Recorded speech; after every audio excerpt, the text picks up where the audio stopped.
भारत के सभी राज्यों की खबर SNS न्यूज चैनल पर, खबर जो आपको रखे सबसे आगे। नमस्कार, मैं विशाल पटेल, SNS टीवी में एक बार फिर से आपका स्वागत है। आइए रुक करते हैं कुछ खास खबरों की ओर और दिखाते हैं SNS टीवी की यह खास रिपोर्ट।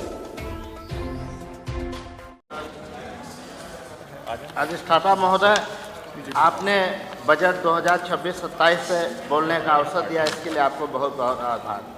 पार्टी की राष्ट्रीय अध्यक्ष बहन अनुप्रिया पटेल और मौरियाहू क्षेत्र की जनता को भी बहुत बहुत धन्यवाद। यह बजट विकास, निवेश और समावेशी समृद्धि की दिशा में महत्वपूर्ण कदम है। यह बजट प्रदेश को $1 ट्रिलियन की अर्थव्यवस्था की ओर ले जाने वाला ठोस कदम है। नारी शक्ति के सशक्तिकरण, युवाओं को सक्षम, किसानों को खुशहाल, हर हाथ को काम, तकनीकी निवेश, आधुनिक अवसंरचना का विस्तार और हरित ऊर्जा के विस्तार आदि लक्ष्यों को समेटे हुए यह बजट उत्तर प्रदेश की बदलती तस्वीर को साफ साफ दर्शाता है। पिछले कुछ वर्षों में ईज ऑफ डूइंग बिजनेस, निवेश आकर्षण, डिजिटल लेन देन और बुनियादी ढांचे के विकास में जो छलांग लगाई है, यह बजट उसी रफ्तार को और तेज करता है। पूंजीगत व्यय पर विशेष जोर, तकनीकी और नवाचार को बढ़ावा देता है यह बजट इस बात का प्रमाण है कि उत्तर प्रदेश अब केवल संभावनाओं का प्रदेश नहीं बल्कि परिणाम देने वाला विकास का इंजन बन गया है। महोदय, 2047 के विकसित भारत के लक्ष्य के साथ तालमेल बैठाने के लिए मेरी विधानसभा मड़ियाहू में महिलाओं की उच्च शिक्षा के लिए एक महिला महाविद्यालय, मड़ियाहू बाईपास पे जंघई जफराबाद रेलखंड पे एक आरओबी तथा मछली शहर को नया जिला बनाया जाए, जिसमें मछली शहर, मड़ियाहू, मुगराबासात और जफराबाद के कुछ अंश को मिला लिया जाए। ठाठर में 220/132 kV का सब स्टेशन बनाया जाए, जो मड़ियाहू, जफराबाद और मछली शहर की बिजली की समस्या को दूर करेगा। बसुई नदी के किनारे वृक्षारोपण कराया जाए और मुकुंदपुर में जफराबाद जंघई रेलखंड पे एक अंडरपास का निर्माण हो। मेरी विधानसभा में वाराणसी मंडल का स्पोर्ट कॉलेज और जौनपुर का मुख्यमंत्री मॉडल स्कूल बन रहा है। इसके लिए खेल मंत्री और मुख्यमंत्री जी को मैं बहुत बहुत धन्यवाद देना चाहता हूँ।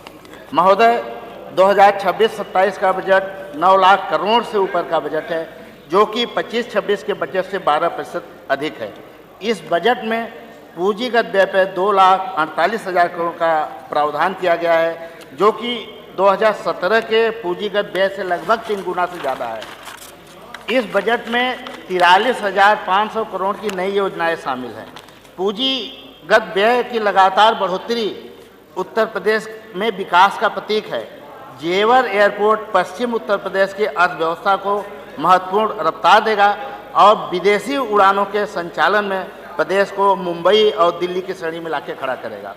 प्रयागराज में 4 नए पुल संगम नगरी में आवागमन को सुगमता प्रदान करेंगे और भदोही में PPP मॉडल पर मेडिकल कॉलेज का निर्माण और नया विश्वविद्यालय ग्रामीण इलाके में उच्च शिक्षा को बढ़ावा देगा।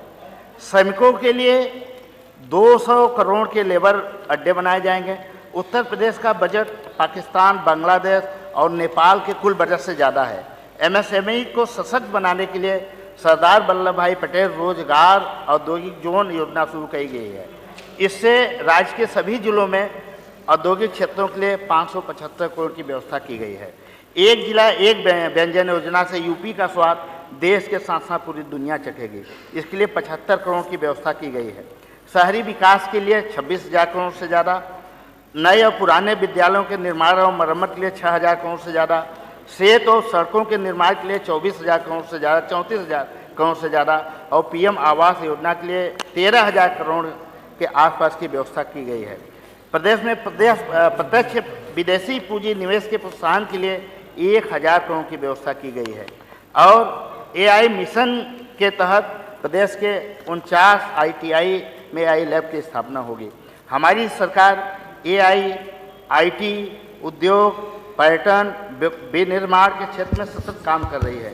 इसी का नतीजा है कि 1 लाख करोड़ से ऊपर पूंजीगत व्यय करने वाला उत्तर प्रदेश देश का पहला राज्य है। यूपी बदल रहा है क्योंकि राजस्व जुटाने में AI का प्रयोग करने वाला अग्रणी राज्य है। आबकारी निर्यात नीति बनाने वाला देश का पहला राज्य है। जीएसटी रजिस्ट्रेशन में और एमएसएमई रजिस्टर में नंबर 1 है। 44,000 करोड़ से ऊपर के इलेक्ट्रॉनिक निर्यात से यूपी देश की ताकत बना है। 8 डाटा सेंटर पार्क का निर्माण होगा जिसकी कुल क्षमता 9,000 मेगावाट होगी और इसमें लगभग 30,000 करोड़ से ऊपर का निवेश होगा और क्लस्टर के आसपास डिजिटल टाउन से नवाचार इकोसिस्टम का विकास होगा। महोदय, युवाओं को स्मार्ट बनाने के लिए 25 लाख युवाओं को एआई में प्रशिक्षित किया जाएगा। महोदय, हमारा प्रदेश कई चीज़ों में नंबर 1 है। दूध उत्पादन में नंबर 1 है, प्रधानमंत्री आवास में नंबर 1 है, गन्ना अनाज सब्जी फल उत्पादन में नंबर 1 है, स्वच्छ Bharat mission state skill development policy में नंबर 1 है, प्रधानमंत्री किसान सम्मान निधि और प्रधानमंत्री उज्ज्वला योजना में नंबर 1 है, पीएम जनधन योजना, प्रधानमंत्री सुरक्षा योजना, पीएम सूर्य घर योजना में नंबर 1 है, एथनॉल उत्पादन में नंबर 1 है। अपराध के खिलाफ जीरो टॉलरेंस पॉलिसी का परिणाम है, लॉ एंड ऑर्डर के मामले में प्रदेश नंबर 1 है। यही नहीं, एसजीपीजीआई लखनऊ में क्वार्टरली हेल्थ सेंटर की स्थापना हो रही है जो एम्स के बाद देश में दूसरा है। ये हमारे लिए बहुत बड़ी उपलब्धि है। केजीएमसी, आरएमएल और एसजीपीजीआई में रोबोटिक सर्जरी चालू हो गई है जो कि देश के बहुत सारे प्रतिष्ठित अस्पतालों में नहीं है। बुलेट ट्रेन का नेटवर्क उत्तर प्रदेश में सबसे ज़्यादा होगा। कुल मिला के यह बजट और आने वाला 2027-28 और 28-29 का बजट प्रदेश की अर्थव्यवस्था और देश की अर्थव्यवस्था के लिए बहुत महत्वपूर्ण होगा और यह देश और प्रदेश की दिशा को तय करेगा। बहुत बहुत आभार। धन्यवाद।